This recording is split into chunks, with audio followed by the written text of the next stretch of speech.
I'm Wes Morgan at JoeInsider.com, and we're out at Mendon High School, and I'm joined by Co-Athletics Director Glen Samson, and we appreciate you giving us a few minutes to come out here and preview some of the fall sports. We saw the football team out there conditioning today, and we know John Schwartz is cracking the whip out there per usual, getting the guys ready, but there are other sports. We've got boys and girls cross country and volleyball to talk about as well.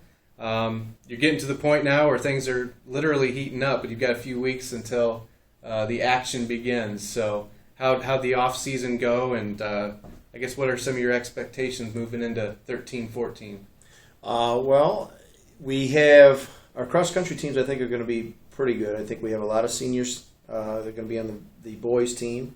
Art Stevenson's been coaching about 15 years now, I guess.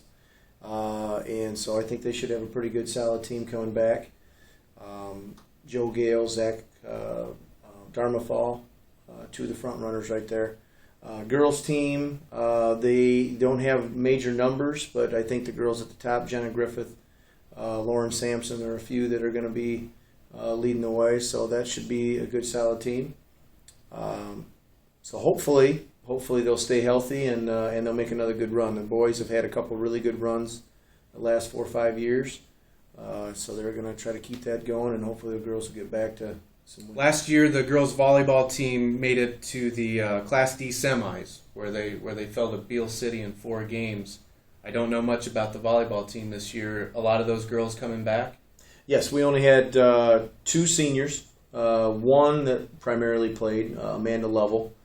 She's going on to play, I believe, at Kalamazoo Valley. She was an All-Stater. So she moved on, but we have a very good, solid team coming back. We got some young girls coming up, the freshmen that are going to battle for some time too. It's going to be unique. It's going to be a little bit different. We have Kathy Trineri as the head coach. She's been around, 20 some odd years now as the head coach, and her son has helped a lot, Bill Trineri. So they have a solid program. They work real hard. Now last year they were Class D and made a run. Got to the semis, as you said earlier. Lost to Beale City. This year, because a quirky thing, we actually are at 216 was our enrollment. We dropped to 211, but we actually went up to Class C. Oh, so they dropped the average down yeah, for that? Absolutely. So now we're in Class C. And I believe our districts are in Brunson this year when we get that far down the road. So that's kind of an old nemesis in our league. Right. We kind of battle back and forth with them as far as trying to win the league title. And so it's going to be interesting to see the move up. I think we have a quality veteran team that's ready to make another run, and they were upset that they got beat in the semis last year. So going up to Class C, we'll see how that works out for them. Yeah, if you're going to get bumped up, this is probably good timing for that instead of a rebuilding phase. Absolutely. Sure, football town. I mean, the sun rises and sets on Mendon football here, and I think people are getting excited knowing that it's just around the corner here. And John Schwartz every year just reloads. He finds a way to reload, and we know that kind of starts from the bottom. It's a cultural thing, and he gets those young kids involved and energized early on. So what do you think about this team? There are some key players not coming back this year that were very, very productive last year, but that's high school football. That's high school football. I mean, I think we had a solid group that won a ton of games. They had to move on. We saw a couple of them play in the alumni game on Saturday against Schoolcraft, and there were over 3,000 people there. So yes, Mendon football. People love to watch us play. Shouldn't there be a rule that if you're only a year removed, you can't play in that game? Well, the rule was if you didn't, as long as you weren't playing college football. Yeah. And that was our steadfast rule, because we actually had 3 or 4 other guys that really wanted to play, but they're playing college football. So anyhow, we should have a solid group coming back. I think we have a very experienced group, especially in the offensive line.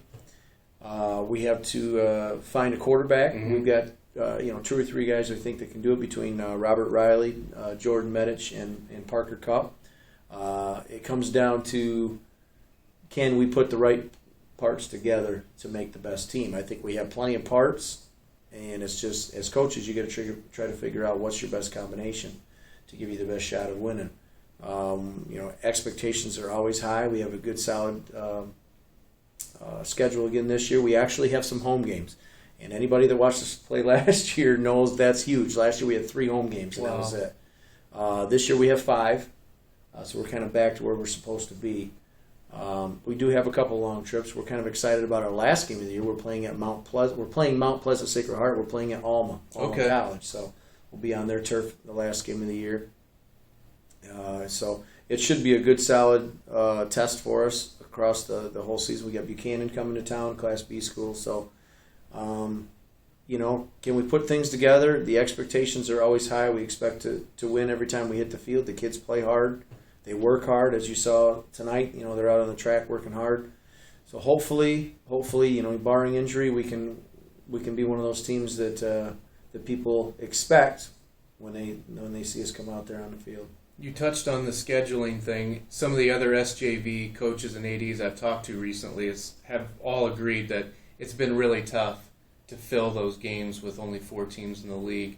And there are going to be some changes beginning next year, correct? I mean, with league affiliation and all that. Does anybody know how that's going to shake out? Is that for certain yet? I didn't mean to cut you off, but it's for certain. It's just depending on, it's trying to come up with which week you're playing which team. We're going to what's going to be called the BCS. Mm-hmm. And there's 10 of us in the league, and we're going to have 2 divisions. Our division at this point will be Mendon, Buchanan, Brandywine, Brunson, and Cassopolis. Okay. So we'll play all of those teams. That'll give us 4, and then we'll have a mandatory crossover on the other side. At this point, it looks like Lake Michigan Catholic, mm-hmm. and we've tried to keep our traditional rivalries from the other divisions, Centerville and White Pigeon, alive. So that should get us up to 7 games. Which is a heck of a lot better than finding 2 games is a heck of a lot better than trying to find 6 games. Sure. Which has made it very difficult over the last 3 or 4 years to do that. So we're excited about it. I think it's going to be a lot of fun. We've needed to get those rivalries back. I think Buchanan's going to turn into one of those. Mm-hmm. And so it's something that I think is going to keep these guys rejuvenated and keep these guys going.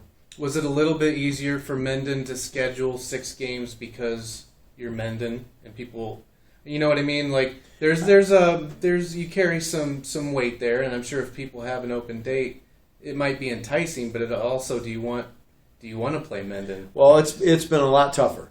I mean, we went and played in Wisconsin a couple years ago. Right. We have Edgerton on the schedule from Ohio. Yeah.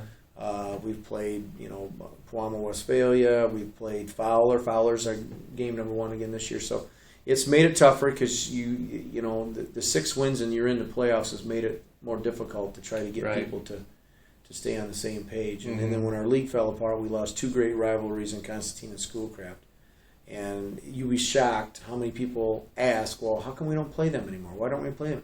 Well, they're in a 10-team league. Yeah, They can't do it. Even if they wanted to, and I'm sure they would. And anybody that saw the alumni game on Saturday understands why, from an economic standpoint, that was as much a hit as anything. Right.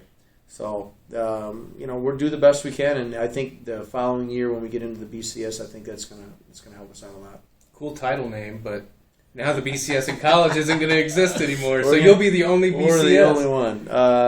So it's going to be unique. We'll see how it goes. All right. Well, we appreciate the time and look forward to things getting rolling here in the next few weeks, and we'll see a lot more of you. But check out all of Mendon Sports on joeinsider.com, and thanks for watching.